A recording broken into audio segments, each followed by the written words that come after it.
The Ferrari did not belong on this road. Its polished red body looked almost offended by the narrow stretch of cracked asphalt cutting through open fields and leaning fence posts. Gravel ticked against the tires as the engine coughed again, once, twice, before surrendering with a thin hiss of steam that slipped out from beneath the hood. Marcus Hale coasted to the shoulder just in time, gripping the wheel as warning lights bloomed across the dashboard like accusations. "No, no, no," he muttered, easing the car to a stop. Silence followed, not the comforting kind, but the wide, exposed quiet of a place untouched by urgency. No traffic, no sirens, no hum of the city. Just wind brushing tall grass and the distant creak of a sign swaying on rusted chains. Marcus sat there for a moment, hands still on the wheel, suit jacket folded neatly beside him like this was all part of the plan. His watch caught the light, custom, discreet, worth more than most cars on this road. He glanced at it out of habit, then laughed under his breath. Time meant nothing out here. He stepped out of the Ferrari and stood, surveying the damage as if confidence alone might fix it. Steam curled upward, soft and mocking. He popped the hood and stared inside, at a maze of immaculate engineering that had never once failed him, until now. "Of course," he said to no one. Middle of nowhere. His phone came out next. One bar flickered, then vanished. He paced a few steps, raised the phone higher, turned in a slow circle like a man trying to summon invisible signals from the sky. Nothing. Marcus exhaled sharply and ran a hand through his hair.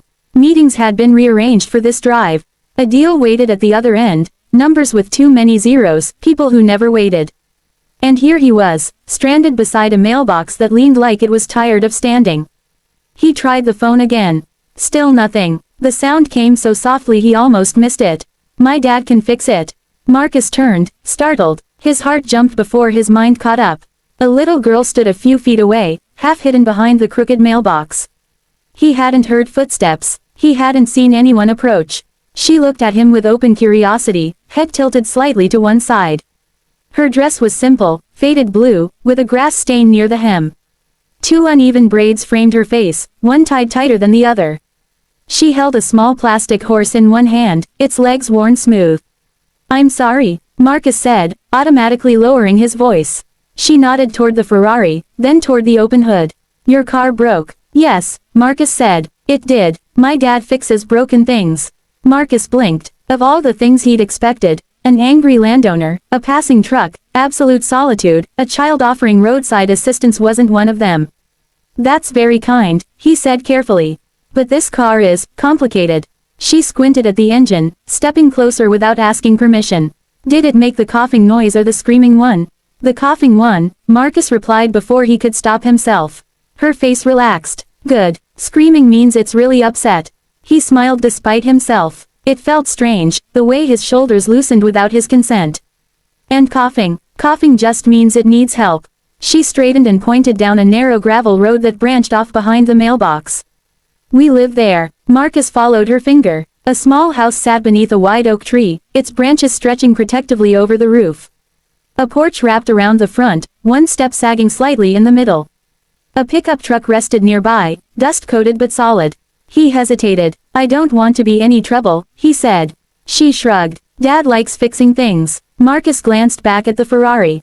The machine, that bent rules and opened doors. The machine that had never asked for help. His phone vibrated briefly, then died again. The screen went black. He let out a breath he hadn't realized he'd been holding. "All right," he said. "Lead the way." She grinned, not wide, but satisfied, like this was how the world was supposed to work. She turned and started down the gravel road, not bothering to check if he followed. Marcus walked after her, shoes crunching awkwardly against the stones, suit entirely wrong for this place. "What's your name?" he asked. "Lily." "I'm Marcus." She nodded. "I know." He frowned. "You do. You look like a Marcus." That made him laugh. A real laugh, surprised out of him. They walked in companionable quiet. The wind rustled the oak leaves.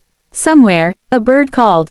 Marcus noticed things he usually didn't, the smell of warm earth, the hum of insects, the way the sky seemed bigger without buildings cutting it into pieces. At the porch steps, Lily stopped and turned back to him.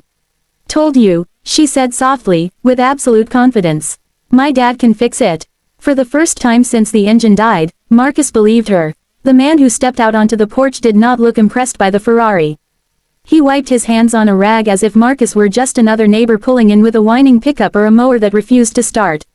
He was tall in a quiet way, broad-shouldered without trying, his hair threaded with gray that looked earned rather than accidental. His eyes moved from Marcus to the car down the road, then back again, calm and measuring. "Afternoon," he said. Lily bounded up the steps and tugged lightly at his shirt. "Dad, his car broke." It did the coughing noise. Her father nodded once, as if that explained everything. Coughing, huh? Marcus stepped forward, suddenly aware of how out of place he looked. "I'm sorry to intrude. I broke down just up the road. My phone, no service. She said you might be able to help." The man smiled, small but genuine. "Name's Tom, Marcus Hale." Tom shook his hand. His grip was firm but unshowy, the kind of handshake that didn't try to prove anything. "Let's take a look." They walked back toward the Ferrari together. Lily skipped ahead, stopping occasionally to inspect rocks or ants, entirely unconcerned with the fact that a man worth millions was trailing behind her. Tom lifted the hood and leaned in, resting one forearm against the frame. He didn't rush. He listened, literally, ear close, eyes narrowed, not just to the engine but to the story it was trying to tell. Marcus found himself filling the silence, explaining the warning lights, the maintenance schedule, the last service appointment flown in from another city. He used polished words, precise phrases. He was good at explaining things. Tom let him finish, then nodded. That was all. He reached into his pocket and pulled out a small flashlight, angling it just so. "You mind starting it?" Marcus slid back into the driver's seat and turned the key. The engine coughed obediently, like it had rehearsed the problem. Tom watched, listening, one hand resting lightly on the hood as if calming a nervous animal. "Turn it off," he said. Marcus did. Tom straightened. "Fuel line's not getting what it needs. Probably a sensor throwing a fit." "Happens." Marcus blinked. That's it." Tom shrugged. "Usually is." He disappeared back toward the house, returning with a toolbox that looked older than Marcus's entire career. The metal was dented, the latch slightly bent, but when Tom opened it, every tool sat exactly where it belonged. "Lily," he said, "grab me the small wrench. Blue handle." She handed it to him instantly. Marcus watched, oddly transfixed, as Tom worked. There was no wasted motion. No frustration, just steady, practiced competence.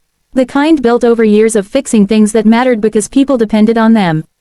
Time passed differently here. The sun lowered, light shifting from bright afternoon to something softer. Marcus realized at some point that he was no longer thinking about the deal he was missing. "Hold this," Tom said, handing him a flashlight. Marcus obeyed without thinking, angling the beam where Tom pointed. Their shoulders brushed. Grease smudged Marcus's cuff. He didn't pull away. "You can loosen that bolt," Tom added, nodding toward a spot near the engine. "Me, unless Lily wants to do it." "I can," she offered. Marcus smiled. "I've got it." His grip was wrong at first. Lily corrected him with gentle authority. "Not like you're mad at it. Like you're listening." He adjusted. The bolt turned. Something inside Marcus shifted, subtle but undeniable. He was useful in a way that didn't involve money or influence. Just hands. Just effort. After a while, Tom stepped back. "All right, try it now." Marcus climbed into the seat again. For a split second, doubt crept in. Then he turned the key. The engine purred, smooth, confident, as if nothing had ever been wrong. Marcus stared at the dashboard, then laughed, breathless. He stepped out and looked at Tom like he'd just witnessed a magic trick. "That's incredible," he said. "How much do I owe you?" Tom wiped his hands on the rag again. "Nothing." Marcus shook his head, already reaching for his wallet. "Please, I insist." Tom's voice stayed gentle but firm. "We don't charge for helping people get where they're going." Marcus froze. His fingers rested on leather, on credit cards that could solve most problems instantly. He'd solved things his whole life by paying for them. Slowly, he lowered his hand. Lily sat on the porch steps again, watching them. When Marcus knelt in front of her, she leaned forward and whispered, like it was a secret meant only for him, "Told you my dad could fix it." Marcus smiled at her, a real one, the kind that reached his eyes. As he drove away, the Ferrari felt different, not faster, not newer, but lighter somehow. In the rearview mirror, the small house and the oak tree grew smaller, then disappeared. But the quiet stayed with him long after the road widened and the signal returned.